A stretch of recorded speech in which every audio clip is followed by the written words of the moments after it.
नमस्कार। आपका स्वागत है दोस्तों। महाभारत ग्रंथ में मनुष्यों को भोजन करते समय कुछ बहुत ही जरूरी नियम बताए गए हैं। अगर कोई मनुष्य नियमों का पालन करते हुए भोजन करता है तो उसे आरोग्य के साथ ही सुख, समृद्धि और वैभव की प्राप्ति होती है।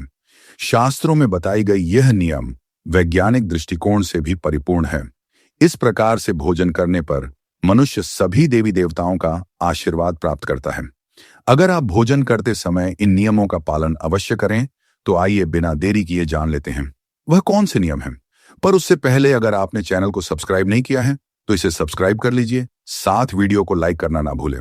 सबसे पहली बात, भोजन करने से पहले 5 अंग धो, हाथ धो, पैर और मुख इनको अच्छी तरह से धोकर ही भोजन करना चाहिए। भोजन से पहले अन्य देवता एवं अन्नपूर्णा माता की स्तुति करके उनका धन्यवाद देते हुए तथा सभी भूखे प्राणियों को भोजन प्राप्त हो, ईश्वर से ऐसी प्रार्थना कर कि भोजन को शुरुआत करनी चाहिए। भोजन बनाने वाली महिलाओं को स्नान करके ही शुद्ध मन से मंत्र जप करते हुए ही रसोई घर में भोजन बनाना चाहिए। सबसे पहले 3 रोटियां, एक गाय के लिए, एक कुत्ते के लिए और एक कौवे के लिए अलग निकाल पर फिर अग्निदेव को भोग लगाकर ही घर वालों को खिलाना चाहिए। भोजन किचन में बैठकर ही सभी के साथ करें। प्रयास यही करना चाहिए कि परिवार के सभी सदस्य के साथ मिल बैठकर ही भोजन किया जाए। नियम अनुसार अलग अलग भोजन करने से परिवार के सदस्य में प्रेम और एकता कायम नहीं हो पाती है। भोजन का समय प्रातः व सायंकाल ही भोजन का विधान है, क्योंकि पाचन क्रिया की जठराग्नि हुई सूर्योदय से 2 घंटे के बाद तक पर एवं सूर्यास्त से 2.5 घंटे पहले तक प्रबल रहती है। जो व्यक्ति सिर्फ एक समय भोजन करता है वह योगी है और जो 2 समय भोजन करता है वह भोगी कहाँ गया है। तीसरी बात, भोजन की दिशा भोजन पूर्व और उत्तर दिशा की ओर मुख करके ही चाहिए। दक्षिण दिशा की ओर किया हुआ भोजन प्रेत को प्राप्त होता है। पश्चिम दिशा की ओर किया हुआ भोजन खाने से रोग की वृद्धि होती है। चौथी बात, ऐसी अवस्था में भोजन ना करें। यहां पर बैठकर अर्थात बिस्तर पर बैठकर अपने हाथों पर रखकर है या टूटे फूटे बर्तनों में भोजन कभी करना नहीं चाहिए। मलमूत्र का वेग होने पर भी भोजन करना नहीं चाहिए अथवा अखिलेश के माहौल में भी भोजन करना अनुचित माना गया है। अधिक शोर शराबे के स्थान पर भी भोजन करना उचित नहीं। पीपल एवं वट वृक्ष के नीचे बैठकर भी भोजन नहीं करना चाहिए। परोसे हुए भोजन की कभी निंदा नहीं करनी चाहिए। खड़े खड़े भोजन करना भी अनुचित माना गया है।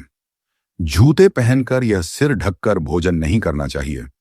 आइए अब जानते हैं भोजन कैसा होना चाहिए। बहुत देखा, यह बहुत ही मीठा भोजन नहीं करना चाहिए।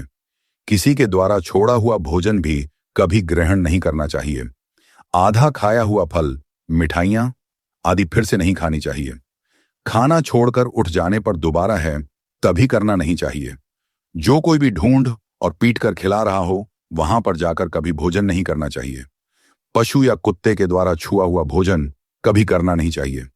रजस्वला स्त्री के द्वारा परोसा गया भोजन भी करना अनुचित है।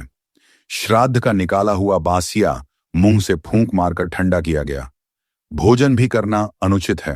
बाल गिरा हुआ भोजन भी ना करें। अंदर युक्त अवहेलना पूर्ण परोसा गया भोजन भी कभी ना करें।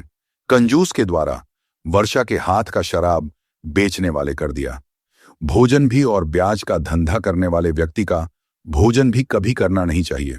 छठी बात, भोजन करते समय ध्यान रखें। भोजन के समय मौन रहे। रात्रि के समय भरपेट न खाएं। अगर भोजन करते समय बोलना आवश्यक है तो केवल सकारात्मक बातें ही करें। भोजन करते समय किसी भी प्रकार की समस्या पर चर्चा न करें। भोजन को बहुत चबा चबा कर खाएं। सबसे पहले मीठा, फिर नमकीन और अंत में कड़वा खाना चाहिए। थोड़ा सा भोजन करने वाले को और झेय आयु बल, सुख, सुंदर संतान और सौंदर्य प्राप्त होता है। 7 बुध, भोजन के पश्चात क्या नहीं करना चाहिए। भोजन के तुरंत बाद पानी या चाय नहीं पीना चाहिए। भोजन के पर 4 घुड़सवारी, दौड़ना बैठना, शौच आदि प्रकार के कार्य नहीं करने चाहिए। भोजन के बाद क्या करें। भोजन के पश्चात दिन में भोजन करने के पश्चात टहलना चाहिए और रात्रि के समय 100 कदम टहलकर बाईं करवट में लेटना अथवा वज्रासन में बैठने से भोजन का पाचन अच्छे से होता है। भोजन के घंटे के बाद मीठा दूध एवं फल खाने से भोजन का पाचन अच्छी तरह से होता है। भीष्म पितामह ने अर्जुन को दिया महत्वपूर्ण संदेश में कहा गया है कि जिस थाली को किसी का पैर लग जाए है उस थाली का त्याग करना चाहिए। ऐसी थाली विस्तार के समान त्याज्य होती है। भीष्म पितामह कहते हैं कि भोजन के दौरान थाली में वाला आने पर उसे वहीं पर छोड़ देना चाहिए। बॉयल आने के बाद भी खाए जाने वाले भोजन से दरिद्रता का सामना करना पड़ सकता कि भोजन पूर्व जिस थाली को कोई लायक कर गया हो, ऐसे भोजन को भी कभी ग्रहण नहीं करना चाहिए। इसे किचन के सामान छोड़ देने वाला समझना चाहिए। बीच में पितामह ने अर्जुन को बताया कि थाली में है, भाई भाई भोजन करें तो अमृत के समान हो जाती है। ऐसे भोजन से धन धान्य स्वास्थ्य और लक्ष्मी की वृद्धि होती है। मिश्र व पितामह के अनुसार पति पत्नी को एक ही थाली में भोजन करने को निषेध माना गया है। बीच में पिता मां के अनुसार की थाली में पति पत्नी भोजन करते हैं तो ऐसी थाली मादक पदार्थों से भरी मानी जाने वाली होती है। पत्नी को पति के भोजन के उपरांत ही भोजन करना चाहिए। इससे घर में सुख समृद्धि बढ़ती है। तो दोस्तों, महाभारत में बताई गई ये बातें हमें जीवन की कई गहरी सीख देती हैं। अगर आपको यह जानकारी अच्छी लगी हो तो वीडियो को लाइक जरूर करें, कमेंट में जय मां अन्नपूर्णा लिखना न भूलें और ऐसे ही धार्मिक व आध्यात्मिक रहस्यों से जुड़ी वीडियो देखने के लिए हमारे चैनल को सब्सक्राइब कर लें। धन्यवाद।